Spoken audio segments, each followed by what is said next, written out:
So how many of you have heard of Yelp before I begin tonight? That's a good number, actually. That's way better than I usually get.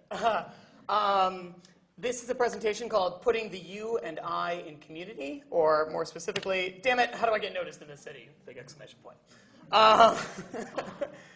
So I am the community director for Yelp London. I've done this role for about a year now. I've been community manager for about 3 years. For those of you who did not raise your hand and know what Yelp is the largest local review website in the entire world. We have over 119 million people visiting the site every month.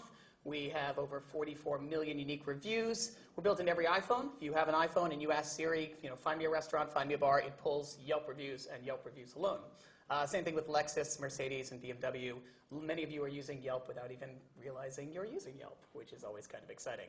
The idea, though, is to turn you from sort of lurkers, I won't use that term, though, into people who use the site without realizing it, or just reading, or not playing an active role into an active role. I really want each and every one of you to be talking about businesses, to be talking about your favorite restaurants, your favorite stores, your mom and pop shops, the things that you love, the things that you hate, the things that really need to be talked about. And I'm going to sort of explain how I do that. But I'm not going to go into so much specifics about Yelp. I don't really like presentations where it feels like an advertisement for Yelp and you get really bored and annoyed with me, and that would be not what I want to do. So I'm going to be talking basically in broad strokes, and then we'll get to my example, which is this one here. This was the Time Traveler's Ball. I threw this about 2-3 weeks ago at this point. It was 800 people in costumes in the Grand Ballroom of the Mayfair Marriott. It was a big explosion of local, of fun. There was gambling and all sorts of ridiculousness. And I'm going to talk about how I moved people from online to offline to form this community and actually form a cycle. Started them online, offline, back to online, and again, and grow Yelp in that sort of way. We'll get to that. So to begin with, the do's and don'ts of your community. Let's hit allow so we can actually see everything. Do be awesome, don't be unawesome. That's a good tip. This is Daniel Tosh. He has a show in the US called Tosh.0, but he's very famous for sort of saying his mind. He comments on things that are on the internet. He comments on things in real life. He's very funny, but he's very brutal. He will say exactly the way he feels and will pull no punches. And he's gotten in a lot of trouble for this, but also he attracts followers because he's so loud. This is what your community is doing. They may not be as prominent, they may not be as loud, but they are talking about you. They are involved, they're engaged, they want to be part of this, and they're going to say exactly what they feel about what you guys are doing. Whether it's something good, whether it's something bad, they are telling their friends, they're telling their family, they are talking to their coworkers, they are talking. And whether you hear this or not is the question. This is where we're actually going to go into it, but trust me, they're talking. So step number one is listen to what others are saying. I can't stress this enough. If you are building a product, or you're running a company, or you are doing anything that involves people, and you are not asking them questions, you are losing. You are already failing. Because there are too many people out there who have opinions, who want to talk to you about what you're doing. You're just not talking to them. And it's so important, and I'll show you why. This is Nielsen. They do a study about this for every year and a half, and this is a trust in advertising study. And they asked, what information do you trust? What information would actually make you buy a product? And 92% of people here state that they would trust a family or friend's recommendation, which makes a lot of sense. Someone you know, someone you like. 70% of them say they trust a consumer opinion posted online. This is very, prudent to me because I deal only with consumer opinions. But that's anything. That's a tweet, that's a Facebook, that's a recommendation one way or another. That's exactly what that is from a stranger that people do not know. Only 58% of people said they trust a newspaper or a branded website. I want you to think about that. The information that you are putting out there on your own website is less trusted than some random person who tries you out and talks about you. That's very scary, but it's also kind of exciting. Because if you're doing your job well, and you like you, they're doing your job for you. You've built a community of people who love you, who are advertising for you, who are talking about you, without you ever doing anything except the job you're already doing. And this cannot be understated. People are talking. And this is where I'm going into the community. Yes, that community. Community kind of has a bad reputation to it. Community manager is kind of a cool buzzword. Lots of companies want it. But community itself still feels like this very old sort of like people coming together, maybe like in a basement somewhere, like, I don't know, reading books or knitting or something like this. Like that's a community of people. Community, and its basic definition, the absolute basic definition of community, is any group of people who are linked by a common interest. You have passionate communities, people who are really powerful and they're interested, they're excited, they want to talk about everyone. You have sort of disinterested communities, people who maybe use the same product. You even have communities of haters, people who absolutely hate things and they just want to talk about it. Trust me, I deal with them, they exist. But that's what community is. They're already out there. These communities of people, these built audiences, these people who are interested in what you're doing are already there. And too many companies are ignoring them because they are building a product for a community, not around a community. I'm going to repeat that. For a community, not around a community. What I mean by that is that they're going in going, all right, we've got a product and we think people are going to like it, we're just going to design it. And they never once ask people, do you actually like it? Would you use this product? I talk to people all the time. I go to startup conferences and they're like, we're building this product, X, Y, Z. And I'm like, great. What's the difference between that and the big brand name one I use all the time? And they give them, like a couple specific things. I'm like, no, they do that in the other one. Like, or I would never use this. Or why? And they've never actually stopped and asked anyone, is this a good idea? Would you use this product? They just think they know. And you can't do that. You got to ask your community. You have to talk to them. And the best example I can give for this comes from cinematic masterpiece, one of my all-time favorites, Kindergarten Cop. Now, in Kindergarten Cop, Detective John Kimball is looking for a drug dealer. And the only way to do it is he has to find the drug dealer's son within a classroom of kindergartners. And he doesn't know who they are. So he has to go in and start asking children very specific questions to figure this out. So this is what he does. This is from Valentine's Day, so there you are. Only he doesn't really get answers. Not the answers he's looking for, because children don't really give you straightforward answers. And he gets very frustrated, and he gets very loud and very angry. And this is a tip I should not give you. Do not get angry like Arnold in Kindergarten Cop. This would be a bad thing to do. You want to ask them questions that would sort of lead them. You want to get them to the right place. You want to sort of start inferring, get so much data that you can't ignore what they're saying, that you can form sort of a hypothesis and an opinion and start to actually enact things that they'd be interested in. And you do this by knowing who your community is. You don't get lost in the London crowd. This is important, it's funny as well. I'm one slide ahead, I apologize. Don't get lost in the London crowd. There is so much going on. Before you can figure this out, you have to figure out where you stand in this crowd. Who are you? What do you belong in? And where are you doing? Like, what would make you different? What would make you stand out from everybody else here? And the answer is, again, your community. Figure out who they are. Figure out who's interested in your product. Figure out who you want to target to, who you should be reaching out to, who you should be explaining what you're doing, who will get the most out of your time. Because really, you're all very busy. I'm very busy. You're all very busy. You only have a limited amount of the days. Learn who you are. This is who Yelp is. This is who I know is using Yelp on a day-to-day basis. These are people who are reading, who are writing reviews, who are playing an active role. I know that they're urban adventurers. They make a little bit of money. They're not so much families. They're young professionals. These are I know my target audience like the back of my hand. I can meet someone and know that they're going to be interested in Yelp, or they couldn't care less about what I'm saying. Hopefully you all care. I think you do. I'm looking at you. But this is it. This is the Yelp strategy. Figure out who yours is. Make something like this. Break it down. Again, the only way to do this is to ask questions. You can poll your audience. You can go out and say, hey man, I just need 30 seconds of your time to make this product better. Can you give it to me? And more than likely they will. I mean, some of them are busy, some of them will sort of ignore you, but especially the people who are already interested in what you're doing, they'll answer this survey for you because they like you. They want to help you. This is a really good example of something that I can give as a sort of what people are doing creatively. This is Xbox. I like Xbox. I'm kind of a nerd. If this hasn't become apparent yet, it is. Xbox invented the Elite Fleet tweet. Basically, the Elite Tweet Fleet, sorry. Basically, they hired people to only answer Xbox-related questions on Twitter, specifically during the hours of after work and weekends.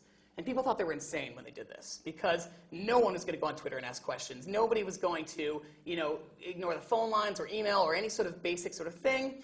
Xbox now holds the record of most responsive brand, the Guinness World Record for most responsive brand, because they do it better than anyone else. They gave their people exactly what they wanted in a way that was surprising, unusual, and that nobody else was doing. And now, of course, many companies do this. They were the first. They were like, this is the way that we think people are going to respond, and they were absolutely right. They knew their audience. You got to know your audience, too. This is just to keep you entertained. Yay, puppies! You all pay attention? Great, we can move on. While I'm saying this, though, I also am encouraging you not to spread yourself too thin. There are so many social media, outlets, units out there, and there are more coming every day. Don't use all of them. I'm a big believer that actually not every company even needs Twitter and Facebook. Now, I think most of them do because that's where their community is. But if your community is not responding on Twitter and not responding on Facebook, and you are just posting tweets because it's the thing to do, stop doing it. Don't do it. It is a waste of time if nobody is responding to you. Awful. Find out where they are. If they're making YouTube videos, if they're all on LinkedIn and communicating through talk threads, if they're, I don't know, anywhere, that's where you should be. That's where you should be spending your time. Don't do the things that will actually waste time. It's awful, and it just takes up your day in just doing the stupidest things. And then, of course, when you figure out what it is, you must engage. This is Jean-Luc Picard. He says, engage. It's a nerd reference. This is how you build community. Honest to God, you put the social in social media. It's right there. It's the first word. You start talking. If you have a Twitter account and it's getting a lot of followers, but you're just throwing out contest after contest or just advertising after advertisement, and nobody's responding and nobody's retweeting, they're just sort of following along blindly, you're not getting anything out of it. You need that social media to grow, exactly as I said, by friends, telling family, telling coworkers. You need to grow naturally. It's the only way to get it out there. And if you are just sort of using social media as a megaphone, if you're just shouting at people all day long, you're doing it wrong. Engage with them. Be like Picard. Look how happy he looks. You just want to be like him. So my last tip before I get back to my case example is, yes, this is true. Do make it personal. Don't take it personally. There are going to be a lot of people who don't like what you're doing. As I said, there are communities of haters. Don't let them get you down. I deal with business owners all day long, and they'll come to me and they'll be like, somebody said this about my business, and I need you to take this review down. And I'm like, well, we never take reviews down. So I pull up their page, and they have 200 amazing reviews, and one person who said their food is terrible. And that's all they see. Like, they get flashed on bread, and they just start angrily, posting. And I have to, tell them to take a damn breath. Everybody breathe. We're going to be okay. Because most people, consumers like yourself, read these reviews and go, all right, there was one person who had a bad experience. Overall, this star rating is really amazing. There are 200 reviews here. I still want to check this place out.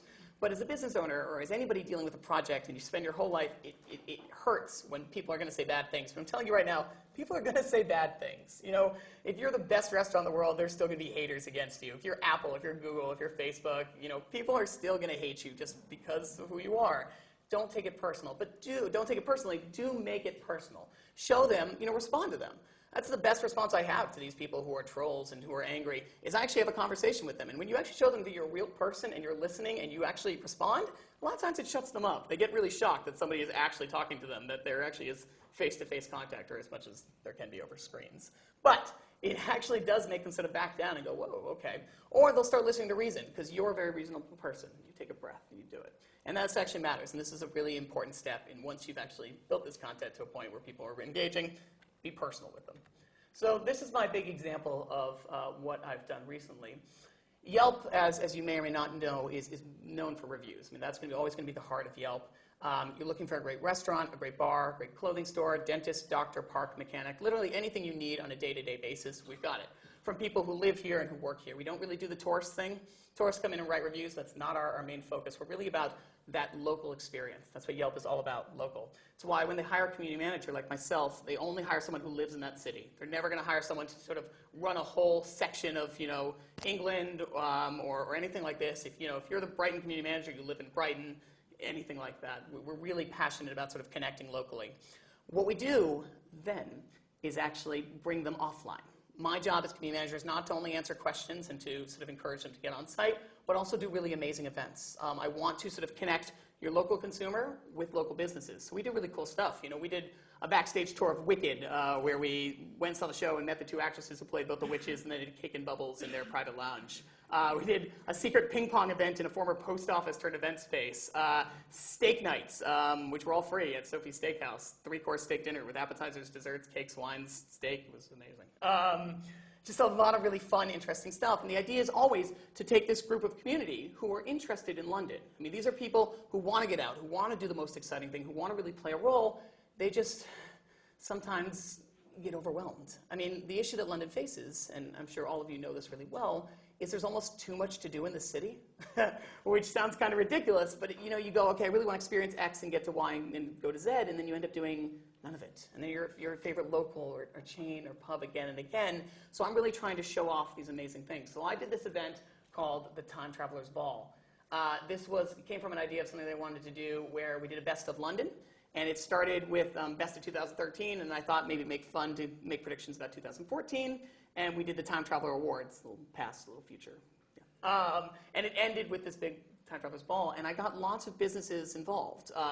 There were people who were When they were nominated, they were tweeting, they were Facebooking, they were getting it out to their people, whether they were going to be at this event. We had 35 different food, drinks, and entertainment. As you can see, we had white cab photo booths that were actually London cabs that drove in. Sumo wrestling in the middle, ping pong, casino games with casino girls, food, alcohol. It was just a crazy, and everybody came in time travel themed, so you could come as past, future, whatever you wanted. And it was a really fun way to show off the local community. And I kept having media come up to me and going, cool, what's this event? And I'm like, you know, it's time travel and community. They're like, no, like, what are you launching? And I'm like, nothing. They're like, I don't understand. I'm like, just come. So I was confusing the media in the best kind of way, which made me very happy. But you know what, they came and they totally got it, because it's these group of people who actively love London and these businesses who want to be known. They want to show off what they do, and I brought them together. And that's what Yelp is all about, is taking these consumers and introducing them to these great businesses, and vice versa. And then, you know, we got attendance online. They wrote reviews. They came to the event. They then wrote more reviews. They wanted to know what the next event was, and the cycle sort of continued. And we got an amazing amount of growth off this site, but it wasn't done in a way that tricked them. It wasn't done in a way that sort of forced them to be on site. They didn't have to review the event. They didn't even have to write any reviews before coming. We just wanted them to show what Yelp is all about. Again, this very authentic, natural kind of way. And that's what we did. It was a really sort of fun experience. And that's what I'm saying. You know, community comes from sort of one person at a time. And that one person tells 2, 4, and et cetera, and it grows. And if it's done in a way that they don't feel like they're being tricked, and they don't feel like the way they're being forced, and they feel really welcome on a site that is welcoming, or a site, or a brand, or a business, or whatever you guys are doing, if they feel welcome and they love it, that's when they'll tell all their friends. That's when they'll do your job for you, and that's how you grow. So there, that's it.